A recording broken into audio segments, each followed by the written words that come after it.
ఈరోజు మనం సింపుల్ ప్రసాదం అటుకుల ప్రసాదం చేసుకోబోతున్నామండి.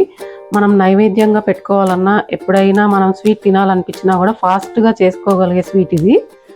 నైవేద్యానికి పనికొస్తుంది. మనం ఎప్పుడైనా గెస్ట్లు వచ్చినా అనుకోకుండా మనం స్వీట్ తినాలనుకున్నప్పుడైనా ఈజీగా అయిపోయే ప్రసాదం. ఇప్పుడు ఎలా చేయాలో చూపించేస్తానండి. ముందుగా ఇప్పుడు మనం చేసుకోవడానికి 1 కప్ ఆఫ్ అటుకులు తీసుకున్నానండి మెజరింగ్ కప్లో.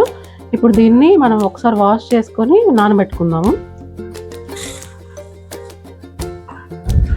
ఇవి వాష్ చేసి పెట్టుకున్నానండి. ఇప్పుడు ఇది నానేలోపు మనం బెల్లం పాకం చేసుకుందాము.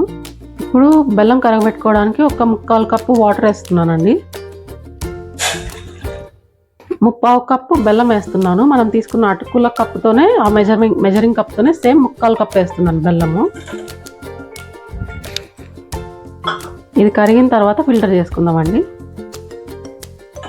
మనం ఏ పండగకైనా ఏ పబ్బానికైనా ఏ ఈవెంట్కైనా ఈజీగా చేసుకోగలిగే ప్రసాదం అండి. ఇది ప్రసాదంగా నైవేద్యంగానే కాకుండా ఈజీగా మనం ఇంట్లో చేసుకోవడానికి బాగుంటుంది. ఇది బెల్లం కరిగిపోయిందండి. ఇప్పుడు దీన్ని కొద్దిసేపు స్టవ్ ఆపుకొని పక్కన పెట్టుకుందాము. అంత లోపల నెక్స్ట్ ప్రాసెస్ చూద్దాము. ఒక బౌల్ తీసుకున్నానండి. ఇందులో మనము కొద్దిగా వేడెక్కిన తర్వాత బౌల్ నెయ్యి వేసుకుందాము. నెయ్యి వేసుకొని జీడిపప్పు కిస్మిస్ కొద్దిగా వేయించుకుందాం నెయ్యిలో.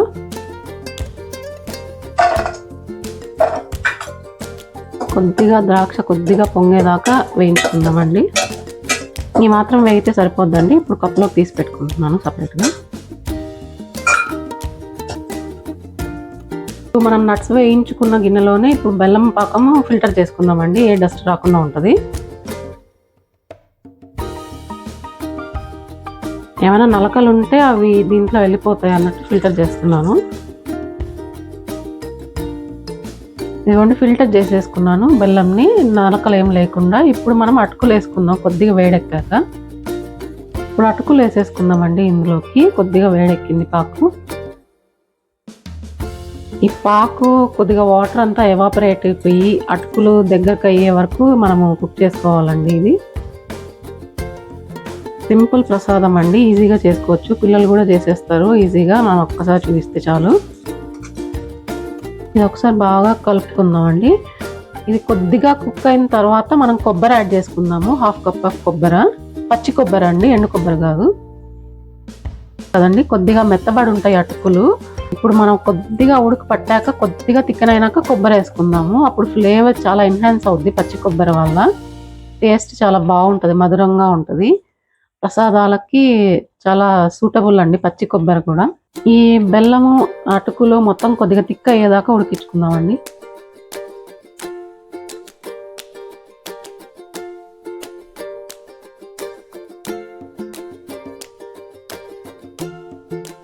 చూడండి ఈ మాత్రం ఉడికిపోతే సరిపోద్దండి. ఇప్పుడు ఈ మూమెంట్లో పచ్చి కొబ్బరి యాడ్ చేస్తున్నాను.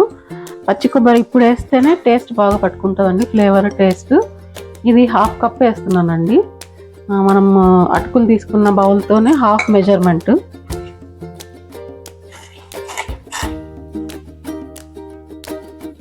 ఇది బాగా తిక్కన అయ్యేంత వరకు కుక్ చేసుకోవాలండి, అడుగంటకుండా చూసుకుంటూ.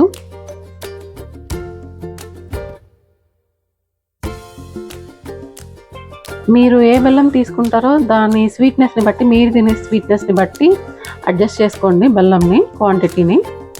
చూడండి ఈ మాత్రం దగ్గర పడితే సరిపోద్ది.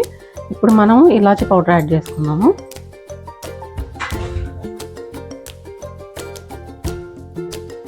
అలాగే జీడిపప్పు కిస్మిస్ కూడా వేస్తున్నాను.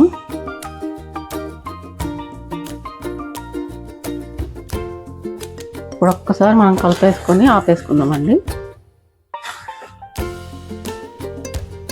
డిష్ అవుట్ చేసుకుందామండి. చూడండి ఎంత ఫాస్ట్గా అయిపోయిందో. 10 to 15 మినిట్స్లో అయిపోద్ది ప్రసాదం. ఇంతే అండి, అటుకుల ప్రసాదం రెడీ అయిపోయింది. సింపుల్గా 10 మినిట్స్ లోపు చేసేసుకోవచ్చు. ఇది మనము అటుకులు ఒక్కటి ఉంటే మనతో చాలా టేస్టీగా ఉంటుంది, ఈజీగా అయిపోద్ది మనకు.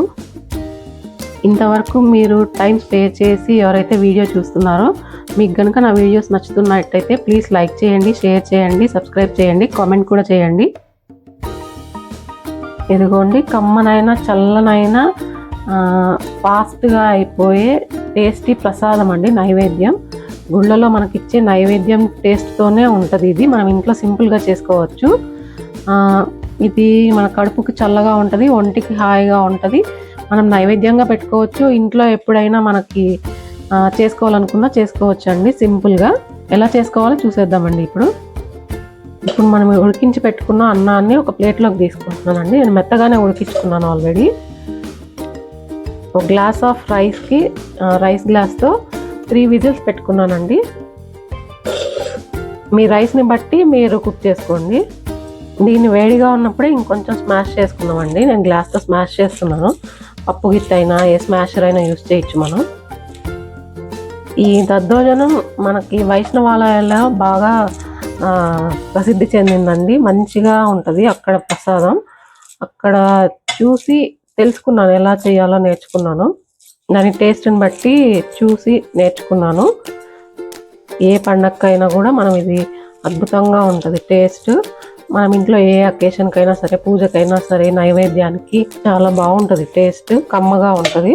ఎంత వీలైతే అంత మెత్తగా చేసుకోండి. ఇప్పుడు మనం స్మాష్ చేసి పెట్టుకున్న రైస్లోకి పాలు వేస్తున్నానండి. ఒక చిన్న గ్లాస్ ఆఫ్ పాలు వేస్తున్నాను. మీకు రైస్ వేడిగా ఉంది అనిపిస్తే 5 మినిట్స్ పాలు వేసి కలిపి పక్కన పెట్టేసేయండి. లేదు కొంచెం అడ్జస్టబుల్ అంటే అప్పుడు పెరుగు వేసేసి పక్కన పెట్టుకున్నాము. నాదైతే ఓకే అండి, పెరుగు వేసుకునేలాగానే ఉంది, గోరువెచ్చగా ఉంది. వేసేసుకుంటాను పెరుగు. ఇప్పుడు 1.5 కప్పు పెరుగు వేస్తున్నానండి. ఇందులోకి బాగా బీట్ చేసుకున్నాను, ఆ పెరుగు వేస్తున్నాను.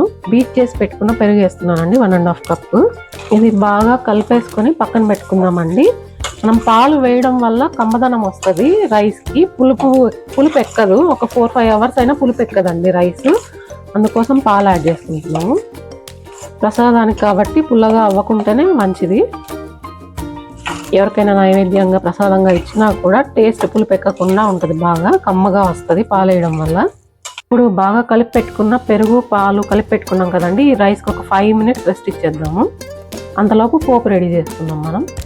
ఇప్పుడు స్టవ్ ఆన్ చేసుకొని ప్యాన్ పెట్టుకున్నానండి. ఇప్పుడు ఇది వేడెక్కాక ఆయిల్ వేసుకుందాం మనం. కొద్దిగా వేడెక్కిందండి. ఇప్పుడు పల్లీలు యాడ్ చేస్తున్నాను.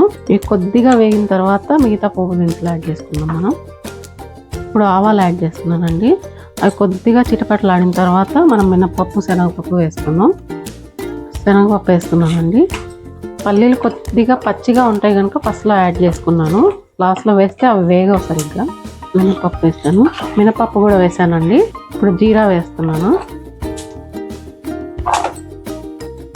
కొద్దిగా గోల్డెన్ కలర్ వచ్చాయి కదా. ఇప్పుడు పచ్చిమిర్చి చీలికలు వేస్తున్నానండి 2. ఎండుమిర్చి యాడ్ చేస్తున్నానండి ఇందులోకి. అలాగే కరివేపాకు కూడా.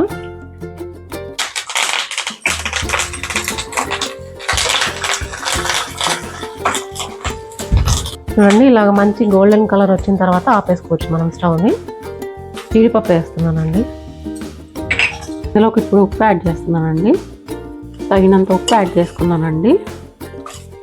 ఇప్పుడు ఇది బాగా కలుపుకొని తర్వాత పోపు యాడ్ చేసుకుందాం ఇందులోకి. ఉప్పు అంతా కలిపేసుకున్నానండి. ఇప్పుడు మనం పోపు యాడ్ చేసుకుందాం ఇందులోకి.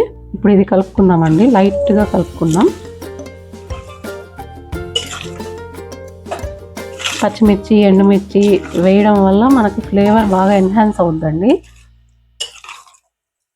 ఇప్పుడు ఇందులోకి దానిమ్మ గింజలు యాడ్ చేస్తున్నాను, ఒలిచిపెట్టుకున్నవి.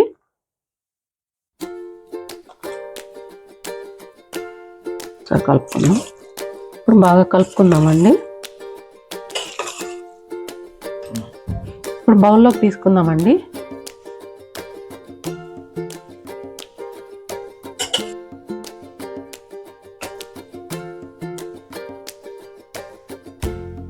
ఇంతే అండి, సింపుల్గా, టేస్టీగా, కడుపుకు చల్లగా, ఒంటికి హాయిగా ఉంటుంది టేస్టీ దద్దోజనం. వైష్ణవ దేవాలయాల్లో చాలా ఫేమస్ అండి ఇది. వైష్ణవ దేవాలయానికి వెళ్ళే ప్రతి ఒక్కరికి తెలిసే ఉంటుంది ఈ దద్దోజనం. ఒకసారి చేసి నైవేద్యంగా పెట్టి చూడండి, మీకే అర్థం అవుతుంది టేస్ట్ ఎంత బాగుంటుందో. కమ్మగా ఉంటుంది. ఎవరైతే ఇంతవరకు వీడియో చూస్తున్నారో ప్లీజ్ లైక్ చేయండి, షేర్ చేయండి, సబ్స్క్రైబ్ చేయండి.